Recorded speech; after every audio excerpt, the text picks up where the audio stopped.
বন্ধুরা এখন কথা বলবো ইউরোর পর্তুগালের ম্যাচ নিয়ে, যেখানে 65 মিনিটে মাঠ ছাড়লো রোনাল্ডো। পর্তুগালকে হারিয়ে নক আউটে উঠে গেল জর্জিয়া, শেষ ষোলোয় তুরস্ক। প্রথম দুই ম্যাচ জিতে আগে ইউরো প্রি কোয়ার্টারের জায়গা পাকা করে নিয়েছে পর্তুগাল। গ্রুপের শেষ ম্যাচ ছিল জর্জিয়ার কাছে, হারতে হলো তাদের। আরও এক ম্যাচে গোল পেলেন না রোনাল্ডো। তো বন্ধুরা, এরকমই সব রোনাল্ডোর খবর পেতে হলে আমার চ্যানেলটিকে অতি শীঘ্রই লাইক, কমেন্ট, সাবস্ক্রাইব করতে ভুলো না ও বন্ধুদের মধ্যে প্রচুর পরিমাণে শেয়ার করে দাও, যাতে আমার 4000 ঘন্টা ওয়াচ টাইম খুব শীঘ্রই পূর্ণ হয়ে যায়। তো বন্ধুরা, শুরু হয়ে গেল ইউরো কাপ, যেখানে পর্তুগালের সাথে জর্জিয়ার ম্যাচ ছিল।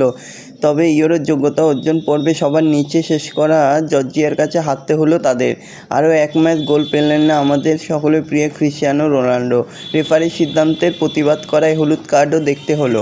65 মিনিটে রোনাল্ডোকে তুলে দিলেন পর্তুগালের কোচ। সেই সিদ্ধান্ত মানতে পারেননি CR7, বিরক্ত দেখান তিনি। পর্তুগালের বিরুদ্ধে মরিয়া খেলল জর্জিয়া। 2-0 গোলে জিতে গ্রুপের তৃতীয় দল হিসেবে প্রি কোয়ার্টার ফাইনালে তাদের জায়গা পাকা করে নিল।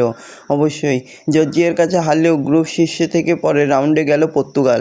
গ্রুপের অপর খেলায় 10 জনে চেকিয়ার বিরুদ্ধে টান ম্যাচ জিতল তুরস্ক। 2-1 গোলে শেষ হলো খেলা। ফলে এই গ্রুপ থেকে দ্বিতীয় দল হিসাবে শেষ 16য় গেল তুরস্ক, বিদায় নিল চেকিয়া। তো বন্ধুরা, এরকমই সব ফুটবলের খবর জানতে হলে আমার চ্যানেলটিকে অতি শীঘ্র লাইক, কমেন্ট, সাবস্ক্রাইব করতে ভুলো না ও বন্ধুদের মধ্যে প্রচুর পরিমাণে শেয়ার করে দাও, যাতে আমার খুব শীঘ্রই 4000 ঘন্টা ওয়াচ টাইম পূর্ণ হয়ে যায়। ধন্যবাদ সবাইকে।